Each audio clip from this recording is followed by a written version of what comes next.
Warning: this show contains graphic images and content. Viewer discretion is advised. Hey, horror fans! Yes.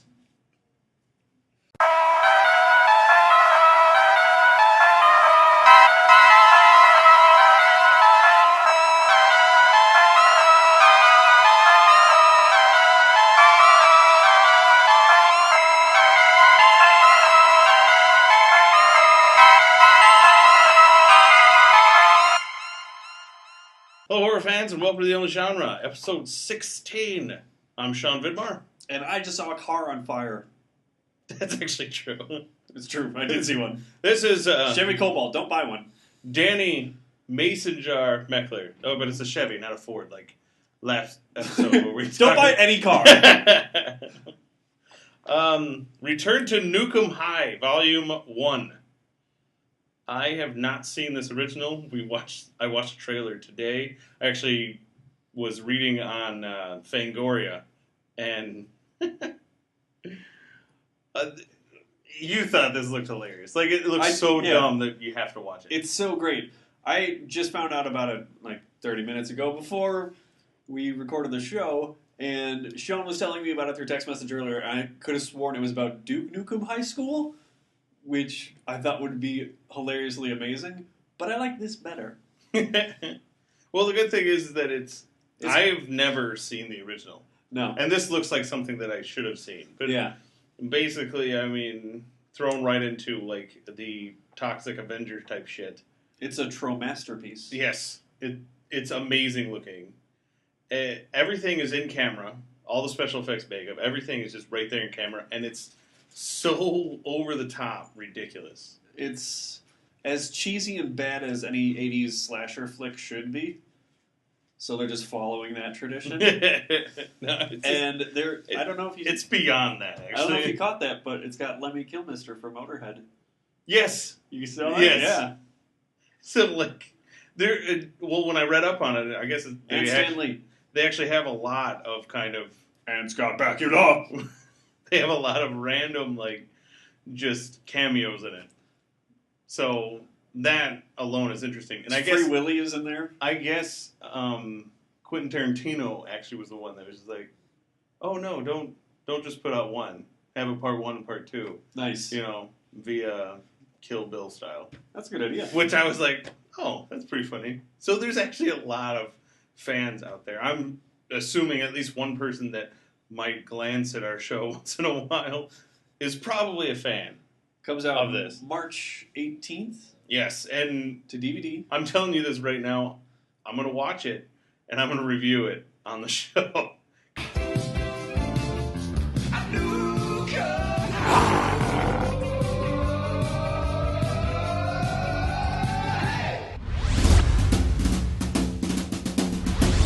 Oh, by the way, Excelsior!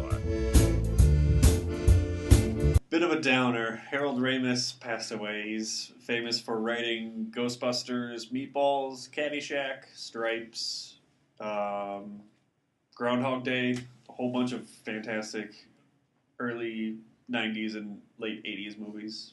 Basically movies that... Our childhood Yeah. is based on this man. Yeah. And it's also those movies that you watch and then like 10 years down the road you're still quoting. Yeah. They're instant classics, all of them. But really bummed about this one. He passed away at age 69. Yeah. Heart failure? Was it was something like that. I don't know. Don't exactly quote me with this. I don't know if it was like a circulatory something. Yeah. I don't know. It was something weird, but I guess he's been having problems since like 2010 or something. Yeah. But poor guy. But even with that being said, I guess they are pushing forward with Ghostbusters 3. Which was one of the first things that I thought about when I heard about this news, is that Ghostbusters 3 has been in planning for over a decade, almost 2 decades now. Yeah. And I think that's actually the sad thing. I think, like, even I thought the same exact thing. As soon as I saw his name, I was like, yeah, I, for whatever reason, I was like, oh, no Ghostbusters 3. But his characters, because I believe he actually wrote the characters, somehow he's still, from beyond the grave, it's being able to have his characters be seen again. So they're gonna Tupac at Coachella style it.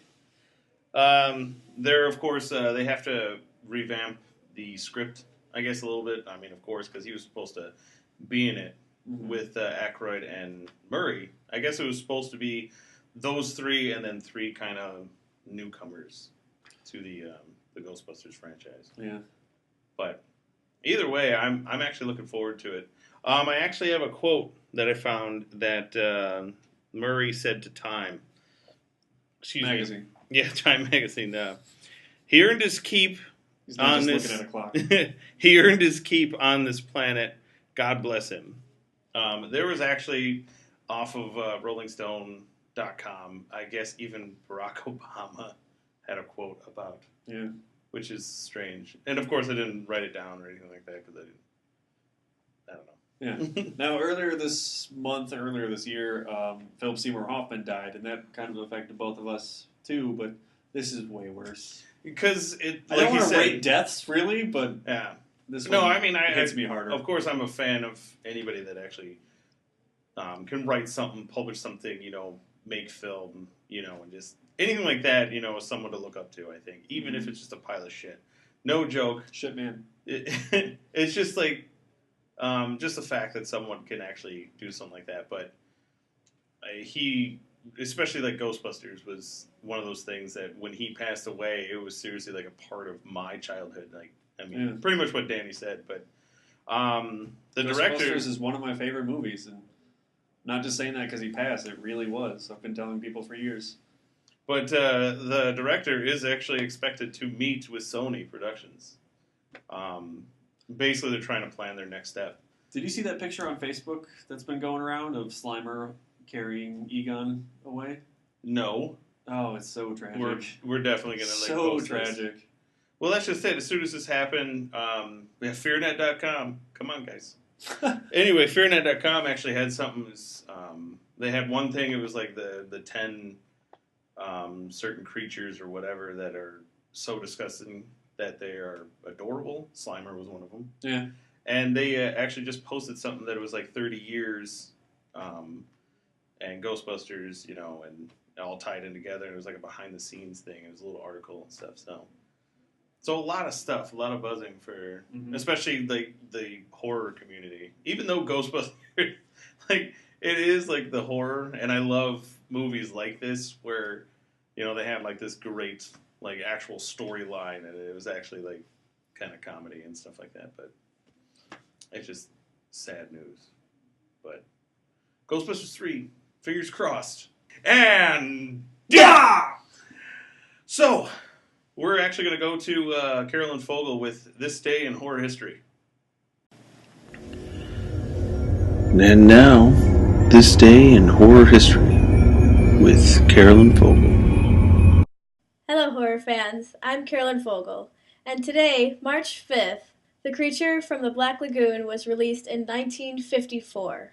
A fossil gets discovered in the Amazon, and due to that, a group of scientists go into the depths of the Amazonian jungle to try to capture a prehistoric beast in order to bring it to civilization for studying.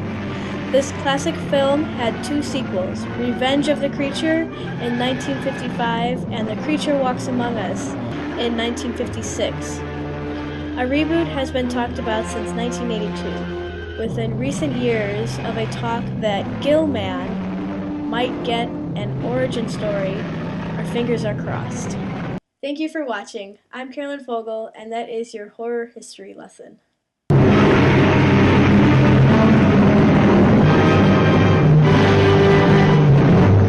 So, that is our show.